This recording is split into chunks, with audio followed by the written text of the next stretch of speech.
All right, so we are going to go ahead and move on with our Fusion 360 tutorials. In this video, we're going to learn a couple of new things. We're going to learn how we can utilize a picture that already exists to model or trace off of. It's called inserting a canvas. And we're going to go ahead and learn some new sketch tools. One is called the arc tool, and another is called the spline tool. It's a way to kind of make curves and a little bit more organic shapes. And then we're going to learn a new three-dimensional feature. The one we've been focusing on so far is the extrude, but we're going to go ahead and learn the revolve feature. So two things we need to do before we get started is you can go to your favorite search engine and go ahead and type in chess pawn, and you can select any chess pawn you want. It would be awesome though if you were kind of looking at it perpendicularly, right? Not from like the top, but from like the side. So I picked this one. It could be a real image, it could be a illustration or a drawing, it could be a photograph. It does not matter, and you just need to download that image. Know where you downloaded it so you can access it later. The second thing, since we technically don't have a technical drawing to go off of, is we need to know roughly how big to make this. If we were going to make an entire chess set and we wanted it to fit on like a standard board, so I looked this up. So our pawn is pretty small. It's 5.7 by 3.3 centimeters. So that's what I'm going to start with. I'm going to start with a rectangle that's not really going to be part of the model, but it's going to be a reference, right, of how big this pawn should be. So I'm going to go ahead and jump into Fusion. I'm going to create a sketch on this front plane. And I'm going to go ahead and use the center rectangle tool. And this is 5.7 by 3.3. And that's really tiny, so I'm going to go ahead and zoom in, and now it's like huge, right? Awesome. Now again, this rectangle is irrelevant in terms of making something three-dimensional. It's very relevant, and my pawn has to fit in here, right? So I'm going to go ahead and hit finish sketch. Now's where we start to get into some new things. I want to bring in that image of the pawn so I can use it. I mean, I can literally trace it. That's what I'm going to do today. Or I could just use it as a general reference to get close. So imagine you broke one of your pawns and you wanted to try to like 3D print a replacement.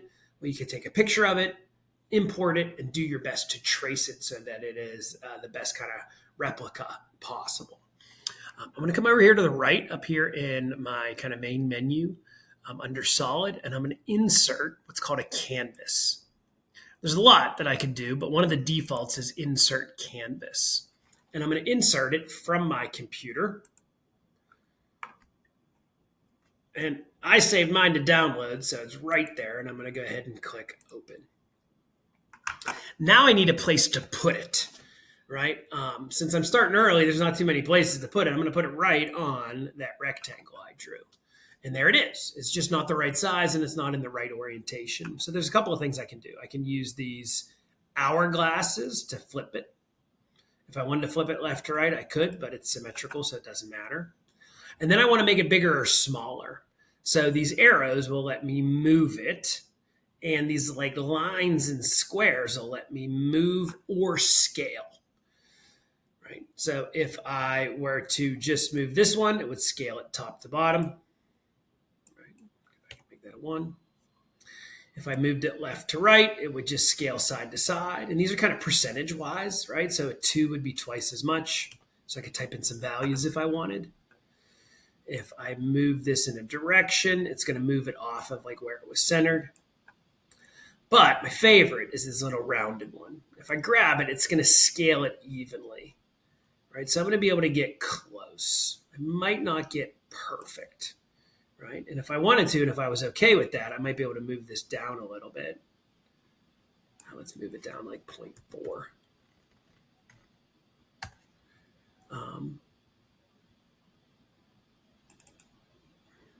Let's click on that canvas. Let's edit that canvas. Yeah. And I actually might be able to drag it just a little bit and extend it just a little bit more.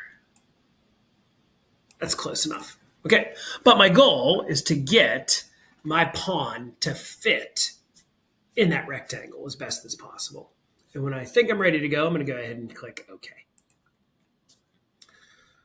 Why it flipped it, I'm not 100% sure, and I'm not worried about it. I'm just going to go ahead and rotate my view because I can kind of stand on my head in Fusion and not worry about it.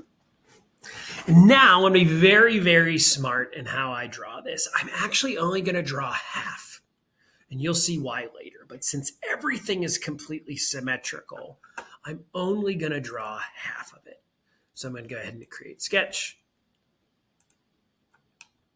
And I'm going to start with one line right down the center. I don't really care how long it is.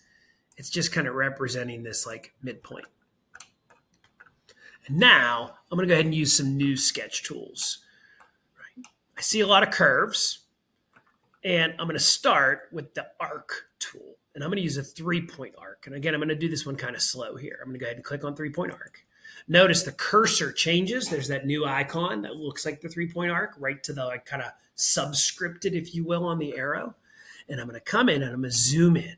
And I'm just going to make sure that I get as close as I can. And I'm going to start on my kind of center line. I'm going to click once. I'm then going to move around towards the end of this, where I think the end is. And I'm going to click a second time. And then I can wiggle my mouse left and right. And if I zoom out, I can wiggle my mouse until I get really close to where I want that line to go. And I'm going to click a third time.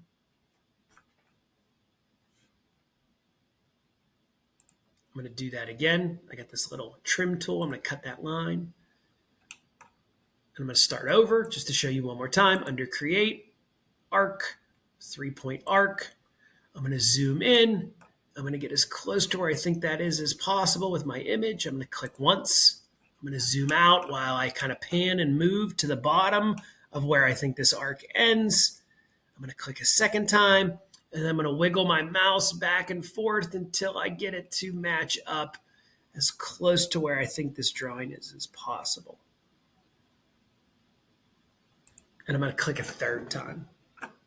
Notice down here, this little white dot is the end of that part of the arc. And it's where I want to start the next part of the drawing. I could get away with an arc. Let's try it. I'm going to click once because I'm still in the arc tool. And I'm going to come down here and I'm going to click twice. And I'm going to see that it's probably not an arc, right? Arcs are like more circular than anything. This is definitely not. So I'm going to go ahead and hit the escape button and get out of that. I am going to use a different tool to round things off called spline. And I'm going to use the fit point spline. 2 options for spline. Some of you are like, ooh, conic curve. Never hit that button in my entire life. If you want to go ahead and mess with it, you can. But I'd like to introduce the spline tool. The spline tool is borderline black magic when you start to use it. It knows what you're thinking, and you won't understand until you actually start to click. But I'm going to go ahead and I'm going to start right where my arc left off. And this time, I'm going to do my best to kind of make these short clicks. I know that's a straight line. But when I go to click a second time, it starts to curve. And I'm going to use a combination of like panning and zooming and moving my mouse around. And the more I click, the more control I get over it. I'm not doing anything to curve this. It just knows. It is so bizarre. It just knows where I might want to go. The more I click, the more control I have over the kind of curvature. And I might be able to get away with longer segments of this spline, and I might need shorter segments of this spline. But if I get really close, now here's the trick. You can't hit escape. You have to click on this check mark. And it looks like it's going to add this little tail. It is not. When I click on that check mark where the white dot is where that spline has been added. So the spline kind of creates this organic curve shape that follows the path based on how many times you click on where you position your mouth or your mouse, excuse me. I think I can get away with an arc. So I'm going to go back to create. I'm going to go back up to arc. I'm going to start on that white dot to make sure all my lines are connected. I'm going to click once. Remember, this is a 3-point arc, so I just come down to where I think it ends. I click a second time, and then I use my mouse as I zoom in and out to fit where I think that curve is. That's close enough. Oh, finally, some straight lines.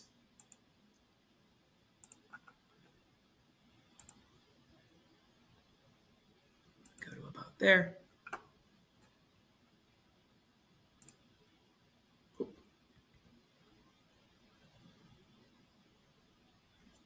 I added that little line by accident because I'm click happy. So I'm just going to go up to the trim tool. It looks like a pair of scissors. I'm going to cut that line out. I'm going to go back to my arc, 3-point arc. I'm going to click once at the end. I'm going to come down here and click here. And oh yeah, I like that. That was way more circular in nature. This is screaming spline to me because of how weird it is and how hard it is to define in terms of like just geometric shapes. So I'm going to go back to the fit point spline. I'm going to click at the end on my white dot. I'm going to click once. Come down here, and now I'm going to start to click and just let it trace this. And if I don't feel like I have the control, I just click extra numbers of times.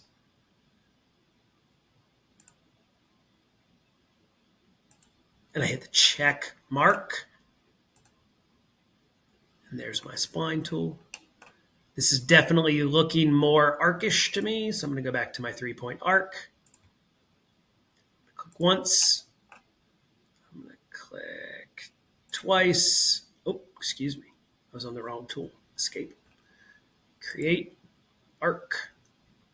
3-point arc. Once. Twice.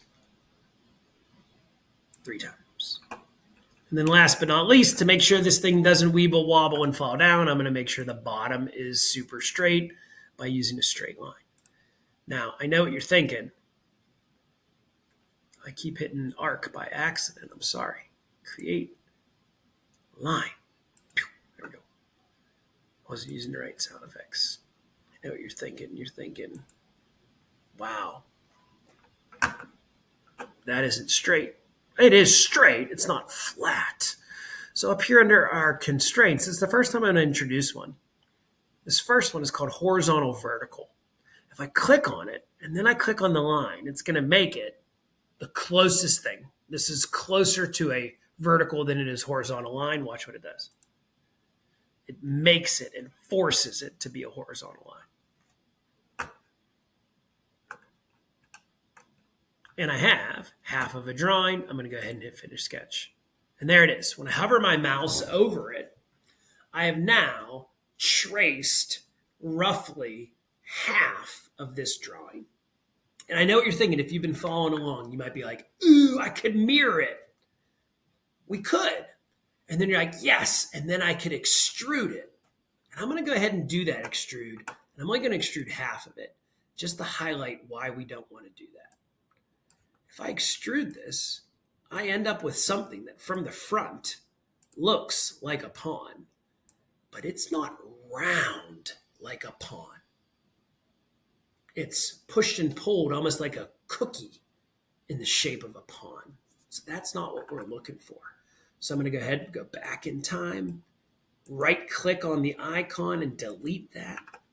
But my image is definitely still there. My sketch is still there. If I think it disappeared, I always want to check to make sure that my eyeball is on so that I can see it.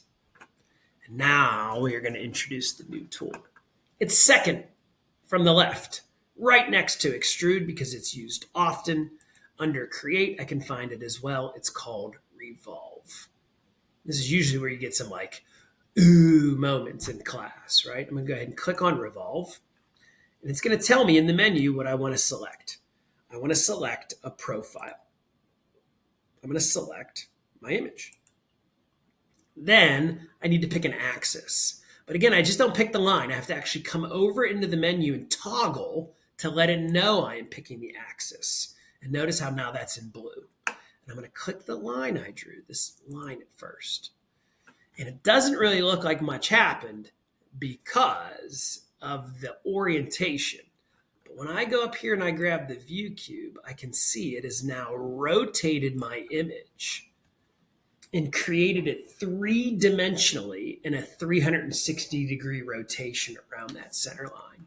And when I hit OK, and I turn off the canvas, and I turn off the sketches, and all I have is my pawn. That is a nice flat bottom that looks really close to a three-dimensional version of this pawn right here that I downloaded off of the good old interwebs. So that is a cool way to use the Revolve feature. But again, I had this logical, thoughtful, step-by-step process that I followed from inserting the canvas. After I kind of created a rectangle for a reference size, I then positioned the canvas in a way that helped me turn everything back on, go through the timeline. I then began tracing. And then last but not least, and this is looking weird because I'm at a different angle. And then last but not least, I revolved that sketch. When I turn off my sketches in my canvas, they're not gone. I just can't see them. And I have this awesome three-dimensional pawn. All right, why don't you make a whole chess set if you want to? You can insert any number of canvases that you want under the correct size if you just do a little bit of research. And the only one you really got to worry about is the knight. The horse head of the knight shape is one of the only ones that isn't really revolved. Everything else you can kind of get away with using the Revolve tool. You got to get creative maybe with the top of the king or the cutouts of the rook. But for most cases, you can kind of get away with just drawing half of a profile and revolving it. Awesome. We'll see you again soon.